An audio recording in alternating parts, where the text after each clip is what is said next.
Real Country 1430 AM and 107.3 FM WRDN. And good Monday morning. I'm Brian Winnikins, and we continue our monthly feature last week of the month with Dairy Farmers of Wisconsin, highlighting an area dairy farmer. And today we're at the Brenner family farm, and this is a real interesting story about this farm and some of the things that they're doing. And we're with Tom. And Tom, thanks for joining us. Well, first, okay, this is like a lot of families. This farm was kind of in your family for many, many years? Yeah, my great-grandpa and great-grandma moved to this farm in 1922 or 23, and they were up on the ridge close to your tower site before that. But when my grandma tells a story, she just said that they weren't spending any more winters up there on a tough old farm, so they wanted to be closer to town.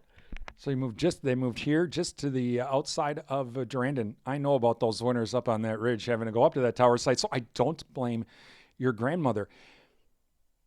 But you bought the farm and actually started dairying in 2016?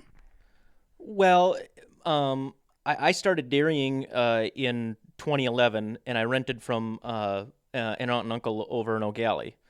And then while we had that lease going, I talked to my dad and asked if it would be okay if I could purchase a site to build a dairy barn. And we worked through that, and it turned out in 2015 we started building the new dairy facility below the buildings. And in April of 2016, we moved the cows from O'Galley to Durand. Wow. I guess the first question, because there's been a lot of things going on, in the dairy industry. Why? Why did you decide to really take that big leap? Well, I guess I'm a glutton for punishment sometimes, but I've always wanted to farm, and really having the opportunity over in O'Galley,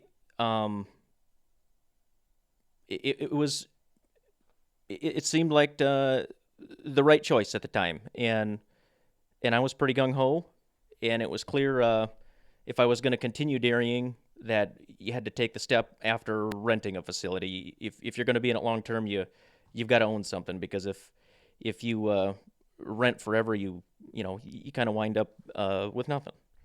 And you wanted to stay a small operation, didn't you? Well, when you're starting out, small is the budget.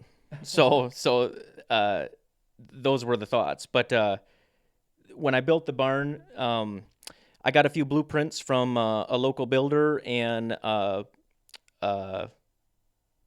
dairy facility, and I was scanning through all these parlor blueprints, and what I noticed was if I built this barn in the dimensions I built in, I could eventually put a parlor in of any size if I went 42 feet wide and I put high sidewalls in the barn, because it's a tie stall barn that I started with. And so that made a few perks. You can feed inside with a skid steer. You're not using small equipment to feed cows like an old tie stall dairy barn, built in the 60s and 70s would be. So if the time ever comes, I built the barn properly to be able to, take the next step. But there was a smaller budget as a beginning farmer, so I wanted to start with a nice building that would be comfortable for cows and me, and that got me to the tie stall phase of things.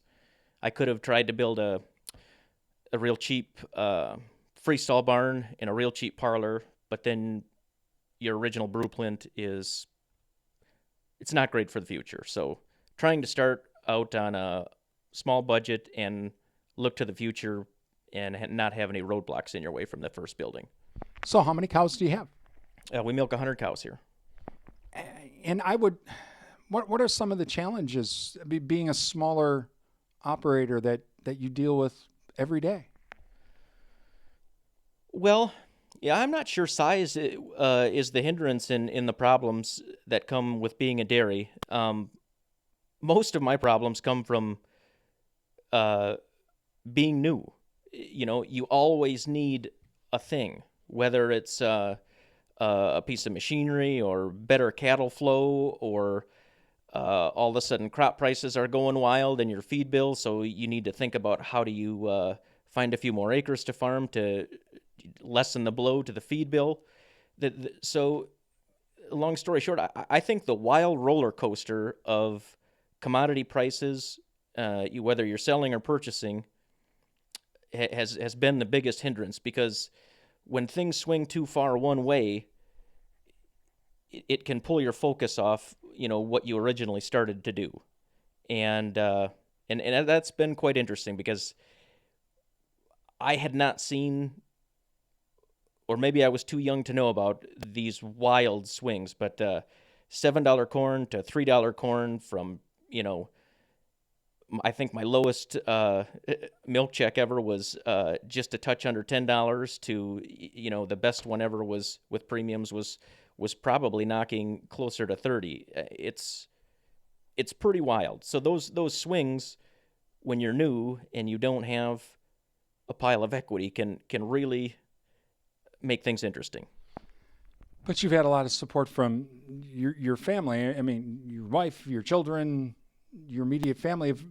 And have you had other dairy farmer, quote, mentors?